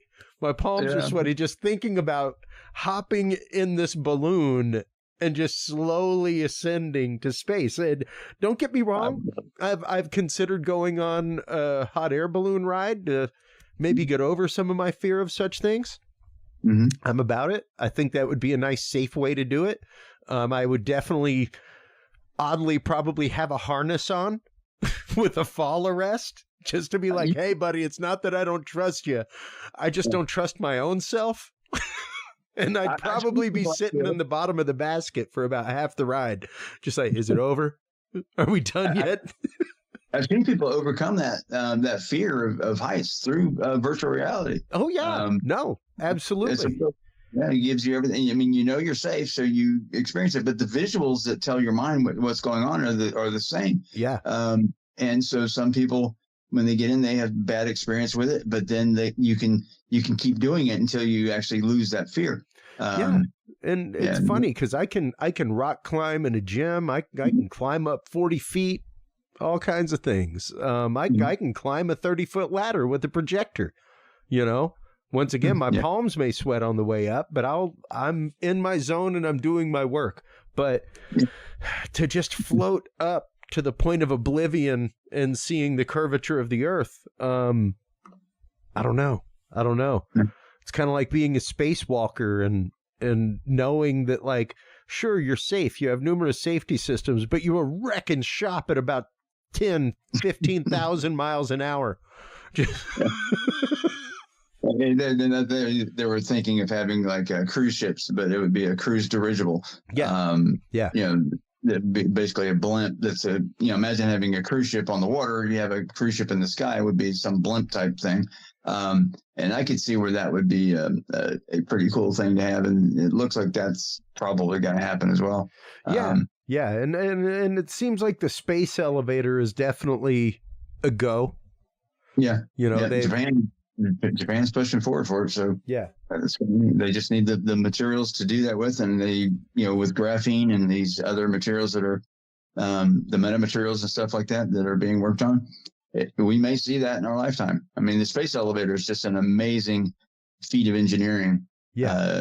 And if people don't know what that is, basically you take an object, you place it in space, and you have it match the orbital velocity of what's on the ground, so to speak, on Earth, so that you could suspend a wire from that object to the ground and attach an elevator to it and ride an elevator up into space. So that would be probably the least expensive way you can get something to space. It'd also be extremely terrifying for you to take that elevator ride up. That would be pretty scary. Yeah, but it would be good. Well, and once again, things like this, not necessarily for human transport, but more for refuel, things like that. But it's fascinating, and to see Musk now having the plan, a real plan of going to Mars and returning from Mars with methane from Mars. Pretty fascinating stuff. Really exciting stuff in that world. And I'm happy we were able to go and get these people back. I mean, guaranteed, like I've told my wife the whole time, like they will come home. It will happen. All it took was enough time to produce the suits for them, without them actively being there for fittings, stuff like that. But and learning the Dragon capsule stuff, and the way Musk has pushed the multiplanetary thought is good, but from a scientific standpoint, it's not really that necessary the way people think. Is that, like, if an asteroid's heading to Earth, which is going to be the most cost-effective thing to do, is to move people to Mars or to just put the money into a program that would destroy that asteroid, or slightly nudge it away and what have you. Bunkers are a whole lot easier. We can make that happen pretty quickly, especially with the Boring Company. What a great name. So see, he's covered all bases. But quite literally, I think that's what a lot of people don't realize. Even the electric vehicles and purchasing the electric vehicle companies, things like that, every bit of that was for his plan to go to Mars and to take humanity to Mars. The only reason he's researching it is so that we can build Mars buggies and transportation on Mars, things like that. The only reason he has the Boring Company is so that we can learn to use something the size of an 18-wheeler to help build bases on Mars, to help protect us from radiation and the thin atmosphere, things like that. Because there's no way without very specific housing, things like that a human is going to be able to survive the radiation of Mars. Right. With the atmosphere that it has. You would have to have very specific suits to make that happen, very specific housing. But if you're underground, that's a different story. That's maybe.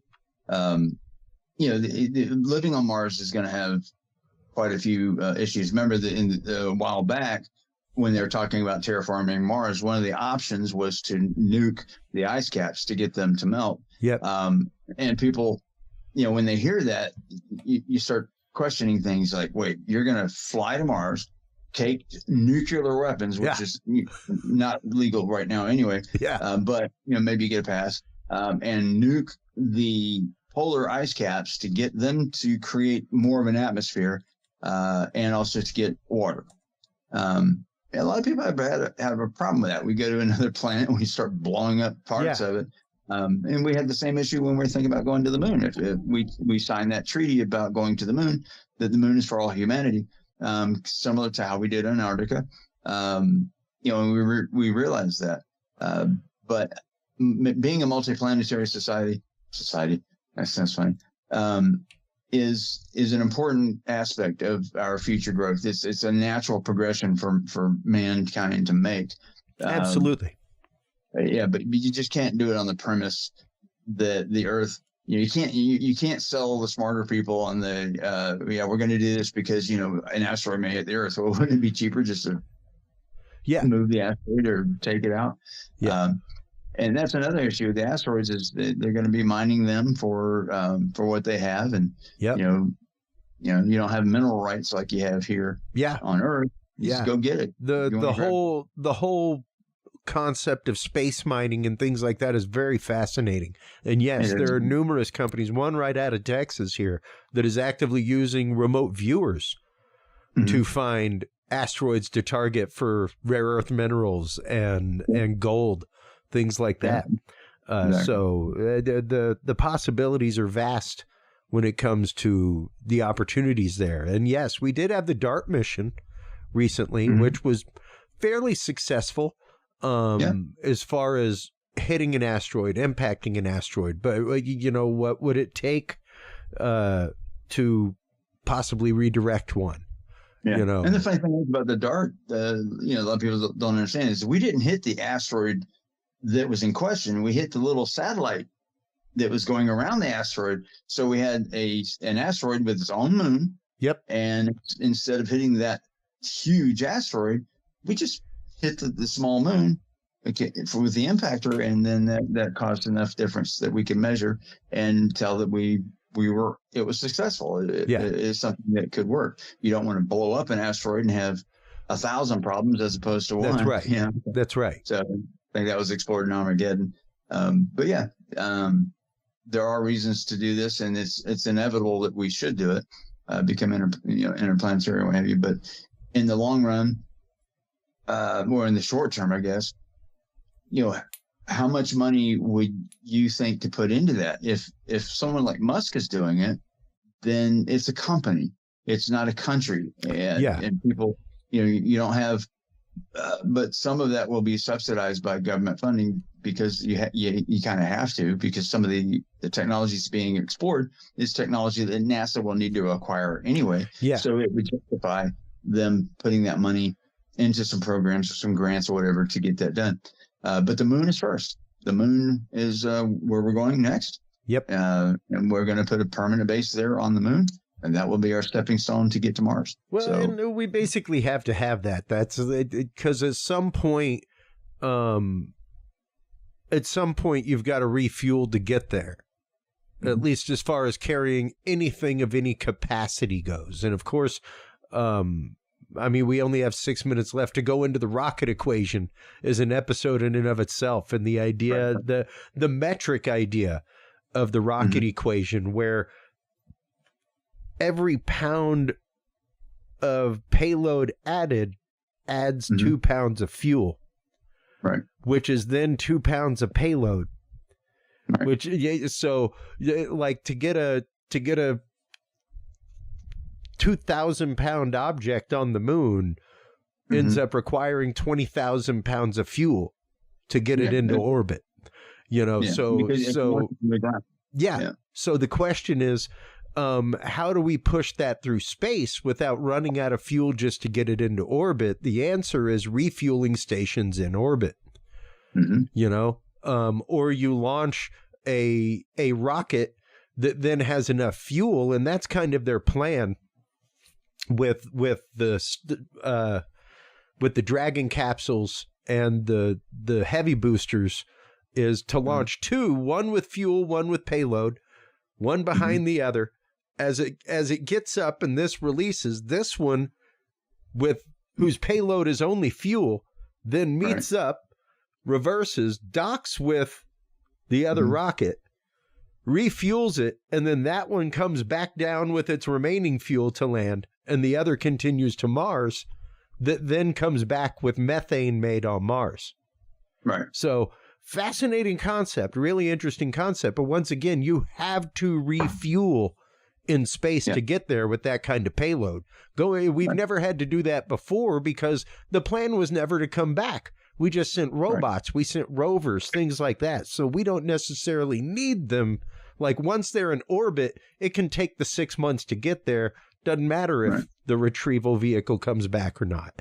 And exploring new concepts and propulsion and stuff like that is what's key. The next generation of rockets will be plasma rockets. It won't be the traditional hypergolics that we use now. And the things of that nature that could, in some ways are bad for the atmosphere, but except when you mix hydrogen and oxygen together, you just get water vapor. So that's cool. Sure. And that's something that we can make on the moon. There seems to be there to do that. And something that you can absolutely use, like once you're in orbit, once again, if it isn't coming back, you can use all kinds of systems to help boost it to get there, everything else, ion engines, ion thrust engines, things like that will move things in a zero gravity environment with great efficiency, actually, but trying to break the bonds of Earth and gravitational pull, you need real raw. It's kind of like the hoverboard in Back to the Future 2. You need power. You Bojo. They can't run on water. You need power. It's a wild equation. Look it up, folks. It's something that'll groundhog your mind for a day, quite literally. The rabbit holes that go along with are really, really interesting when it comes to physics and how we get into orbit and how you get payloads into orbit and what it costs. It's fascinating stuff. I remember the day I found out about it. It led to weeks worth of research. If you develop a propulsion system that doesn't stop, basically, like right now we have to launch a booster, then whatever we're launching goes on top of that in the second stage. But the booster 80% of the fuel that's used on a launch is used by the booster just to get the object close to space. Yeah. And then the rest goes on. But if you're already in space, then you don't have that. And so if we could build things in space, give them 1G acceleration, which is nothing. Like 1G, you can't really even feel it. But 1G acceleration, if you were traveling at 1G for 1 year, you would be at or near the speed of light at that point. Yeah. Which is kind of amazing. Well, and especially whenever you're talking solar powered things like that, you can do some really interesting things at that point. Because once again, it doesn't require a whole lot of energy to create an ion engine. Right. You know, and or fire a laser at your solar sail. Yeah. To keep going. So then that's another thing where they want to put the laser on the moon. Yep. So you don't have to fire it through the atmosphere. There's all kinds of neat things that are on the horizon. Sometimes I wonder, was I born at the right time? I definitely want to say yes, because we get to see a lot of cool things and remember the old school ways. But people that are being born right now, they're going to be in for some really trippy times because there's all kinds of interesting things. They may see someone go to Alpha Centauri and back, in their lifetime. I don't think we'll see it in ours, obviously. But that for me would be truly becoming an interstellar. Well, and with discovering things like the connective tunnels in space-time, things like that, I think we will be able to come very, very close to what we consider to be, quote, warp speed. If we can figure out how to tie into those and use those energies, and it's going to be a phenomenal world, and we really, really do have some amazing opportunities for space flight and manned space travel in front of us. It's going to be great. I think so as well. And, I believe so. Just to kind of wrap this, it's one of those, we have to have accountability, Mike. And when it comes to these programs, when it comes to these things, I am all about I'm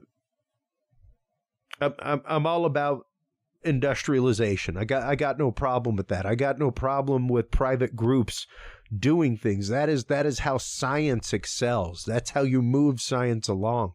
However, when it comes to these endeavors, like putting man in space, putting man on Mars, putting man back on the moon, things like that, we've got to have universal systems. We cannot any longer have 3-4 different space outfits out there using 3-4 different life support systems to connect people. That's what's created this problem and what's left these people in space for now 9 months. And yes, people have spent way longer in space. The Kelly twin spent over a year in space, but suffered some damage because of it, suffered some mitochondrial damage from radiation, now wears glasses, whereas he didn't before. Things like that. So there are definite issues, bone density loss, all kinds of things. It's why they have them on the exercise regimens they have. Things like that is because the body isn't made to be in zero gravity. It's really not a single part of your body is made to do that. The only time that you are like that is literally when you are in the womb. Your first fight is with gravity because you're trying to float in there, but quite literally, since the time you come out of the womb, you are gravitationally bound, and tied to that force, and it controls a lot of your biology. So once you get up there for an extended period, things start happening, and they may suffer some ill health effects, but it's something that every astronaut is aware of whenever they go up. It's not like they sent them up there without telling them what the long-term exposure effects may be of being up there. If something happens and you're up there for a while, these things may happen to you, Right. But we've got to have a universal way for these programs to talk and work and cooperate with each other for this reason exactly. Amongst companies and amongst countries. I mean, it needs to be a universal type system where we all agree on some standards and we run with it. And it's not standards to make one particular country or company, make more money or be, more profitable or whatever. It literally needs to be all the spacefaring nations get together and say, okay, this is what we're going to do. And that way you have that. It drives the cost down. Yeah. If everyone's on the same program. Yeah. You're not trying to, reinvent the wheel, so to speak. Well, but yeah. Precisely. I mean, at that point, you can quite literally create things so much faster because you've got an international consortium working on it. When you're talking about the Indian space program, the Japanese space program, the Chinese space program, the Russian space program, the Korean space program, there's numerous space programs out there that all go to the International Space Station and do work. So they all know what it is to have that universal docking mechanism that you have to have, That's you right. know? So it's not like it's a protocol that's out of bounds to ask for or to look for whatsoever. It's just funny to me that it doesn't apply to like, hey, here's how the emergency rescue system works. And it works that way on all of them. Here's how you connect your oxygen and your heart monitor, and it works that way on all of them. Yeah. You know? And the FAA is, we basically invented flight, so to speak, kitty hop. Sure. And the world kind of looked towards the United States to take the lead as far as aviation is concerned. It's kind of done that. And so when you look around the world, you see how that agenda, if you want to call it that, of pushing our technology to the other countries was not exactly how it happened. But it's interesting, if you go through aviation history, it's going to be similar to what kind of is going to happen here. Yeah. Multiple countries and companies and competing technologies and what have you, one saying they're better than the other. But at some point in time, they have to adopt a standard that they go with, run with it. I think you're right. That's just it. I mean, that's really all it comes down to is an international standard.